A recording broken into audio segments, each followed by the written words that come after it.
ذكر رحمة ربك عبده إذ نادى ربه نداء خفيا. والله أحد الله الصمد الله الصمد يولد لم يلد ولم يولد والسماء رفعها ووضع ألا تطغوا وأقيموا الوزن بالقسط ولا تخسروا خذ الكتاب وآتيناه الحكم صبيا وحنانا من لدنا وزكاة وكان تقيا. السلام ورحمۃ اللہ وبرکاتہ. دوستو، کیا آپ نے کبھی سوچا ہے کہ ایک دودھ پیتا بچہ حافظ قرآن ہو سکتا ہے؟ یہ کوئی کرشمے سے کم نہیں ہے دوستو، یہ سب اللہ کا کرشمہ ہے. کتنے خوش نصیب ہوں گے وہ ماں باپ جن کا بچہ حافظ قرآن ہے. دوستو، یہ بچہ عرب کا رہنے والا ہے. اس کی امی نے ایک خواب دیکھا تھا کہ کوئی بیش قیمتی موتی انہیں ملا ہے اور انہیں حافظ قرآن بچہ مل گیا. آئیے جانتے ہیں ان کی خواب کا پورا واقعہ، لیکن اس سے پہلے اگر آپ نے چینل کو سبسکرائب نہیں کیا ہے تو ضرور کر لیں. کیا آپ نے کبھی سنا ہے کہ ایک بچہ حافظ قرآن پیدا ہوا؟ جی ہاں، ایک ایسا زندہ معجزہ افریقی عرب ملک کے الجزائر میں پیش آیا ہے. آپ کو بتاتے چلے کہ افریقی عرب ملک کے جزائر میں جنم لینے والے پیدائشی حافظ قرآن بچے کی پوری دنیا میں دھوم مچ گئی ہے. اس دودھ پیتے بچے کو قدرت کی عظیم نشانی اور زندہ معجزہ قرار دیا جا رہا ہے، جبکہ وہ دنیا کا سب سے کم عمر حافظ قرآن ہونے کا اعزاز بھی حاصل کر چکا ہے.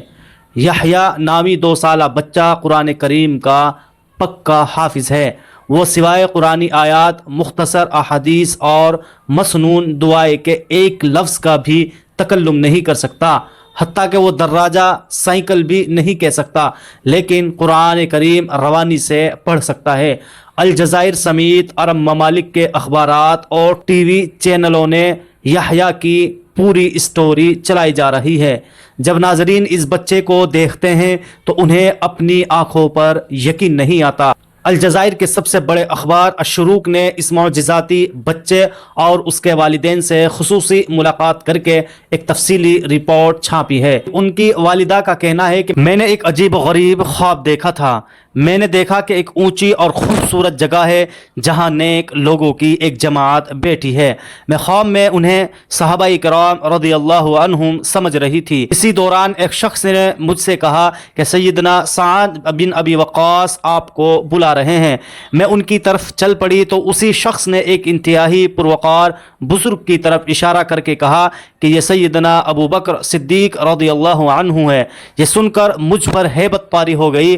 جب میں سیدنا سعد بن ابی وقاص کے پاس پہنچی تو وہاں ایک سفید رنگ کی دیوار تھی جس کے اندر ایک انتہائی چمکدار موتی جڑا ہوا تھا. سیدنا سعد رضی اللہ عنہ نے مجھ سے فرمایا کہ یہ موتی تمہارا ہے، اسے لے لو. چنانچہ میں نے اسے نکال لیا، جس کے بعد میری آنکھ کھل گئی.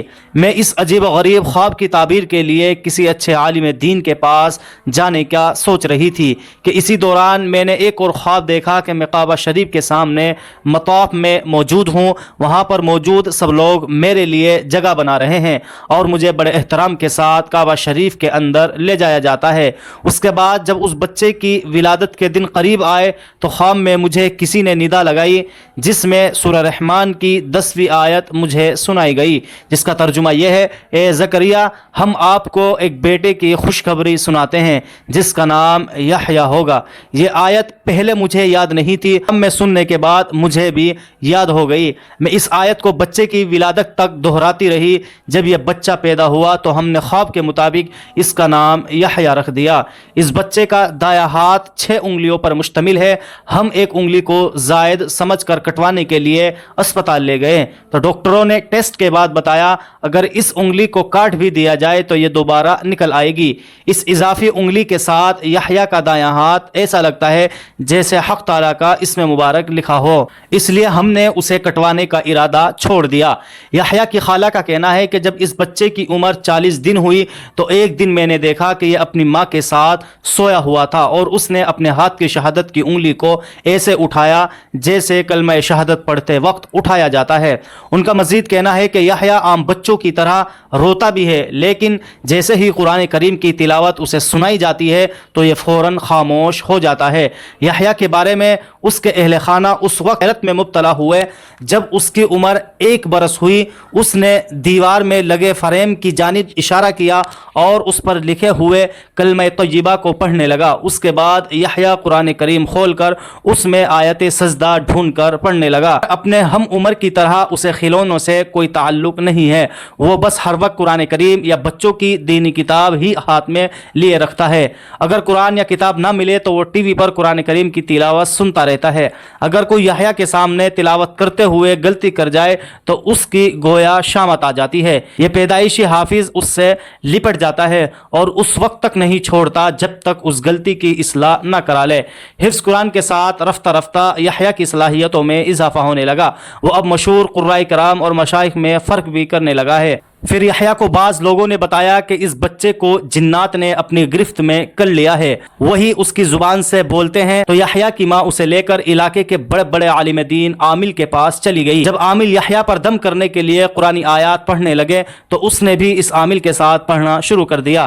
یہ دیکھ کر عامل نے یحییٰ کی ماں سے کہا کہ اس بچے پر کسی جن کا اثر نہیں ہے، یہ قدرت کا بہت بڑا معجزہ ہے جس سے حق تعالیٰ اپنے دین کا بہت بڑا کام لینا چاہتا ہے، جو تجھے مبارک ہو۔ الجزائر میں ہونے والے مقابلوں میں یحییٰ کا دنیا کا نوعمر ترین حافظ قرار دے کر اسے ایوارڈ سے نوازا گیا۔